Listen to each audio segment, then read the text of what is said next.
नमस्कार दोस्तों, आज की कहानी शुरू होती है उत्तर प्रदेश के अमरोहा जिले के बावनखेड़ी गांव से। इस गांव में एक फैमिली रहती थी। उस फैमिली में टोटल 8 लोग थे। एक रात क्या होता है, उन 8 लोगों में से 7 लोगों की कोई हत्या कर देता है, वो भी कुल्हाड़ी से गला काट के बेरहमी से। तो दोस्तों, इस फैमिली में जो सबसे बड़े और बुजुर्ग इंसान थे उनका नाम था मास्टर शौकत अली, जो कि एक सरकारी टीचर थे। उनकी एक वाइफ थी जिसका नाम था हसमी, और इसके बाद मास्टर शौकत अली और हसमी के 3 बच्चे थे।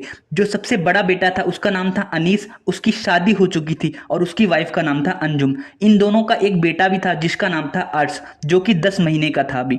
इसके अलावा फिर शबनम का नंबर आता है। फिर इसके बाद इनका तीसरा बेटा, मतलब तीसरा बच्चा, जिसका नाम था राशिद, जो कि बीटेक कर रहा था, अभी उसकी शादी नहीं हुई थी।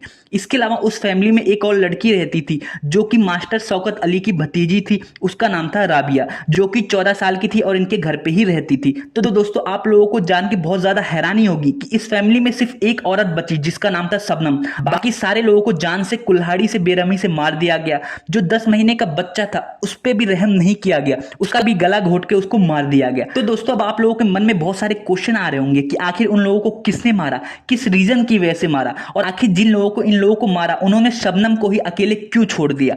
तो दोस्तों, इन क्वेश्चन के आंसर जानने के लिए आप लोगों को ये कहानी पूरी सुननी पड़ेगी। धीरे धीरे करके आपको एक एक करके सारे क्वेश्चन के आंसर मिल जाएंगे। तो दोस्तों, वीडियो में आगे बढ़ने से पहले मैं चाहूंगा आप मेरे इस चैनल को सब्सक्राइब कर दो, ताकि मैं थोड़ा मोटिवेट हो सकूं आप लोगों के लिए और भी अच्छी अच्छी और बेहतरीन वीडियो बनाने के लिए। तो दोस्तों, वीडियो में आगे बढ़ते हैं। तो दोस्तों, ये कहानी शुरू होती है 14 अप्रैल 2008 की रात को करीब 2:15 पे। इस घर की जो बेटी थी शबनम, वो अचानक चिल्लाने लग गई और रोने लग गई कि बहुत बुरा हो गया, उन्होंने सबको मार दिया, जल्दी आओ जल्दी आओ। वो अपने घर के बालकनी में खड़ी होकर चिल्लाने लगी।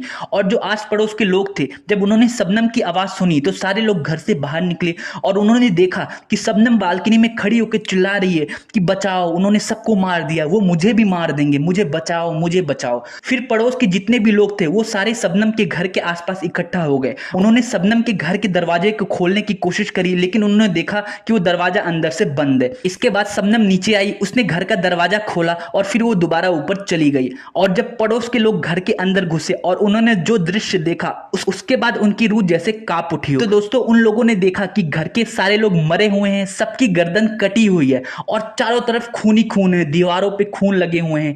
इसके बाद लोगों ने देखा कि शबनम जोर जोर से चिल्ला रही है कि मुझे बचाओ, मुझे वो लोग मार देंगे, मेरे घर वालों को भी उन्होंने मार दिया है। जो पड़ोस के लोग थे उन्होंने शबनम को चुप कराया। उसके बाद पड़ोस के लोगों में से किसी ने पुलिस के पास फोन किया और पुलिस उसी टाइम हाजिर हुई। उन्होंने सारे लोगों को साइड हटाया और फिर इसके बाद उन्होंने पूरे घर का मुआयना किया। उन्होंने देखा कि सारे लोग मरे हुए हैं और सबकी गर्दन कटी हुई है। उसके बाद जो ये खबर थी, ये इतनी भयानक खबर थी, इतनी दर्दनाक खबर थी कि ये खबर धीरे धीरे करके पूरे गांव में और आसपास के गांव में भी ये खबर फैल गई। और धीरे धीरे करके न्यूज चैनल और मीडिया वाले भी इस खबर को कवर करने लग गए और ये खबर धीरे धीरे करके लखनऊ तक पहुंच गई। उस टाइम जो यूपी की सीएम थी वो मायावती थी। जब ये खबर मायावती के कान पे पहुंची तो उन्होंने सोचा कि आखिर ये क्या चल रहा है हमारे प्रदेश में। उसके बाद क्या होता है, जब पुलिस वाले शबनम से पूछते हैं कि आखिर इस घर में क्या हुआ, किन लोगों ने तुम्हारे परिवार के सारे लोगों को मार दिया, तो शबनम रोते हुए बताती है कि घर के पीछे के रास्ते से कुछ लोग आए, उन्होंने घर में लूटपाट करी, उसके बाद घर के सारे लोगों को एक एक करके मार दिया और इसके बाद वो लोग भाग गए। तो पुलिस वालों का अगला सवाल ये था कि आखिर उन लोगों ने तुम्हें क्यों नहीं मारा। तो इस पे शबनम ने जवाब दिया कि वो उस टाइम छत पे सो रही थी। जब वो नीचे आई तो उसने देखा कि घर के लोग सारे मरे हुए हैं। फिर उसके बाद वो चिल्लाने और रोने लगी और उसके बाद सारे लोग इकट्ठा हो गए।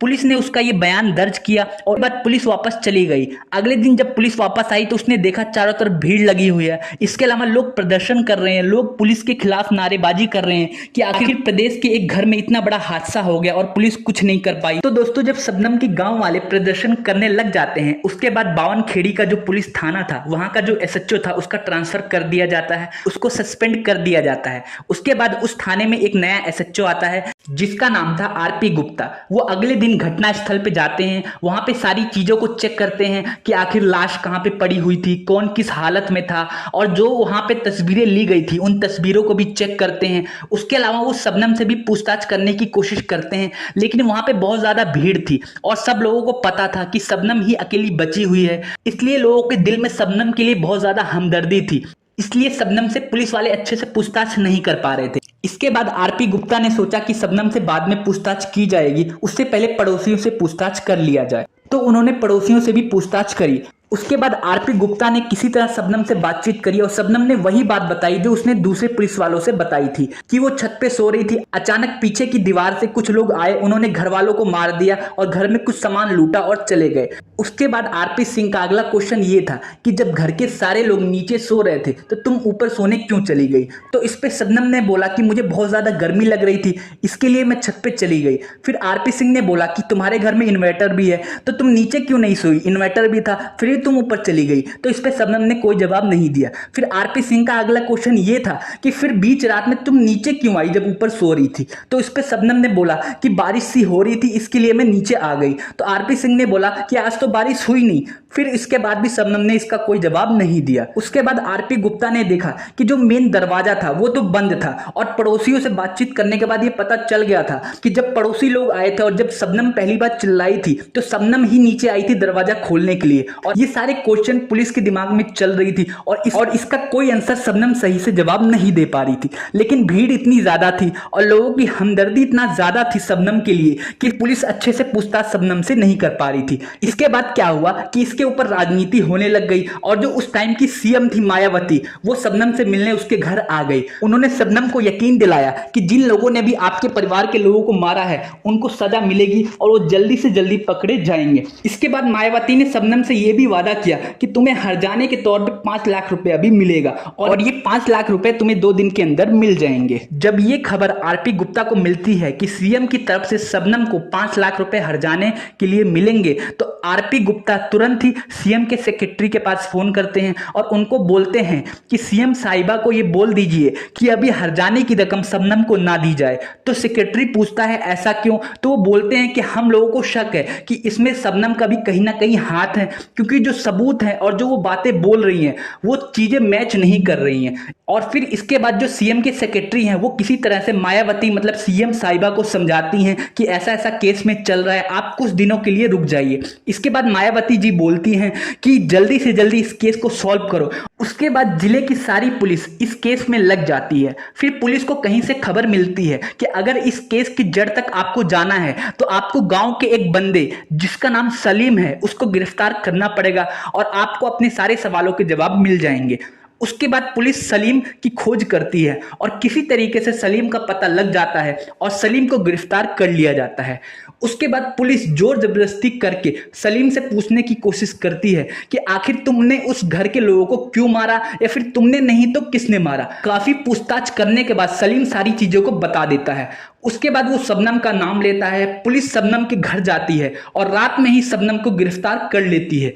उसके बाद शबनम से भी पूछताछ की जाती है लेकिन शबनम कुछ नहीं बताती। लेकिन जैसे ही पुलिस सलीम को शबनम के सामने लाती है शबनम बहुत ज्यादा रोने लग जाती है और चिल्लाने लग जाती है। फिर सलीम शबनम से बोलता है कि मैंने सारी चीजें पुलिस को बता दी है, अब तुम भी बता दो। इसके बाद शबनम सारी चीजें बताना शुरू करती है। शबनम बताती है कि उसकी मुलाकात सलीम से लगभग 1 साल पहले हुई थी। वो दोनों धीरे धीरे दोस्त बने। इसके बाद दोनों में बातें होने लगी और दोनों एक दूसरे से प्यार करने लग गए और दोनों शादी करना चाहते थे। तो शबनम ने ये सारी बातें अपनी फैमिली वालों को बताई कि उन्हें एक लड़का पसंद है और वो उससे शादी करना चाहती है। लेकिन फिर फैमिली वाले नहीं माने।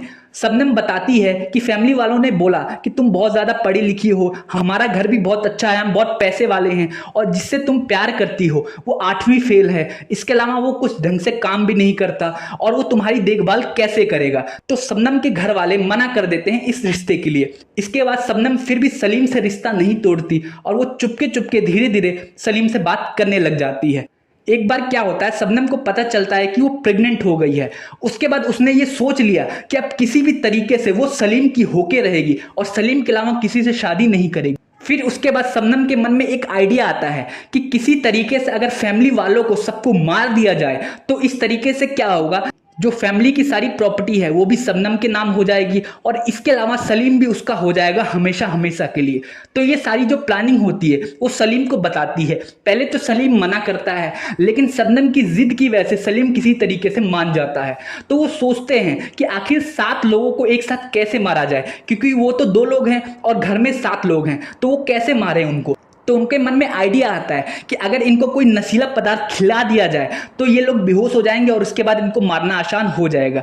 इसके बाद सलीम अपने गांव से 38 किलोमीटर दूरी पे जाके एक मेडिकल स्टोर से नशीला पदार्थ लाता है और वो शबनम को दे देता है। शबनम क्या करती है, पहले घर वालों को अच्छे से खाना खिलाती है, पानी पिलाती है और फिर घर वालों के लिए चाय बनाती है।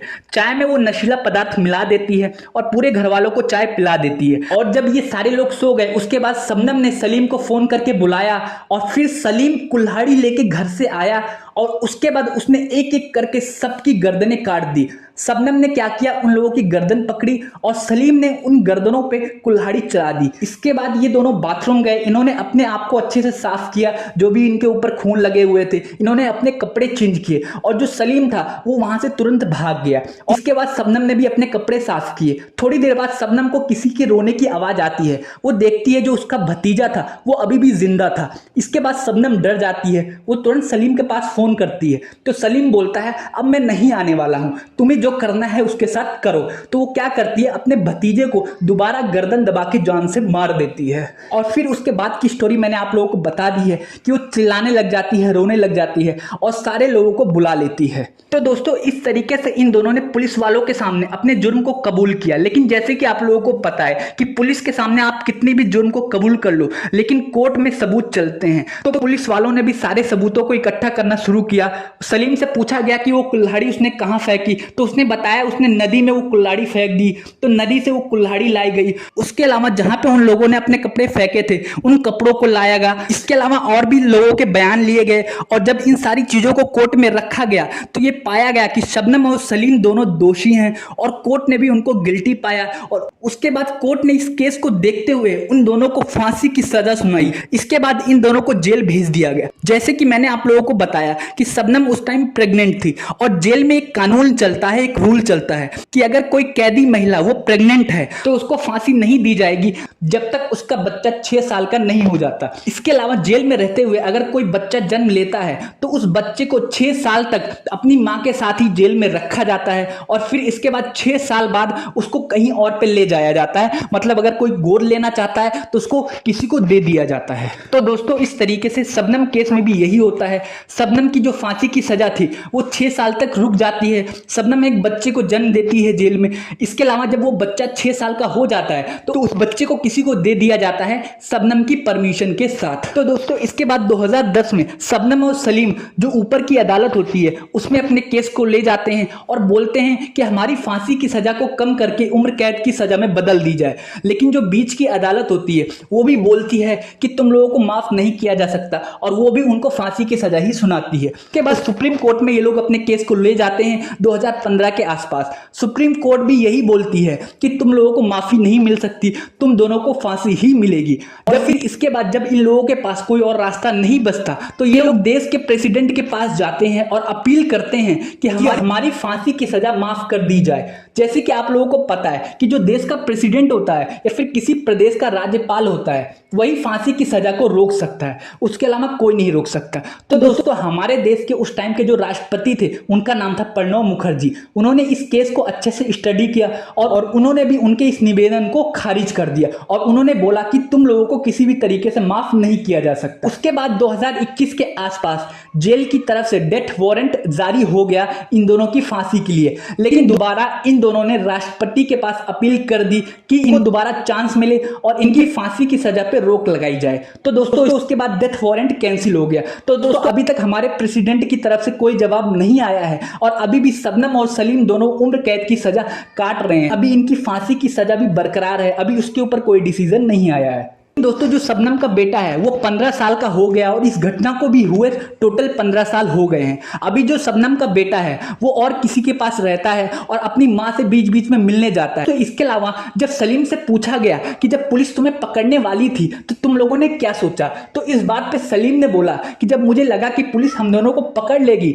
तो सलीम ने शबनम के पास फोन किया और उसने बोला कि हम दोनों आत्महत्या कर लेते हैं क्योंकि पुलिस हमें पकड़ेगी तो हमें बहुत बेरहमी से मारेगी। तो इस पे शबनम ने बोला कि मैं तो नहीं पकड़ी पकड़ी जाने वाली, तुमने ही गला काटा था, तुम ही जानो, मुझे नहीं पता कुछ। मतलब आपको समझ आई बात कि जो ये लड़की थी ये किसी की भी नहीं थी, ना अपने फैमिली वालों की, ना जिससे प्यार करती थी उसकी। इससे ये साबित होता है कि जो लड़की या जो लड़का अपनी फैमिली को छोड़ के अपने प्यार को ज्यादा महत्व देता है, इसका मतलब ना तो वो अपनी फैमिली वालों से प्यार करता है और ना अपने प्यार से। तो दोस्तों हमें इस केस से यही शिक्षा मिलती है कि हमें प्यार में कभी अंधा नहीं होना चाहिए। तो दोस्तों उम्मीद करता हूं आपको ये सारी चीज समझ आई। अगर आपके मन में कोई डाउट है आप नीचे कमेंट कर सकते हैं। जाने से पहले मैं चाहूंगा आप मेरे चैनल को सब्सक्राइब कर दो ताकि मैं थोड़ा मोटिवेट हो सकूं आप लोगों के लिए और भी अच्छी और बेहतरीन वीडियो बनाने के लिए।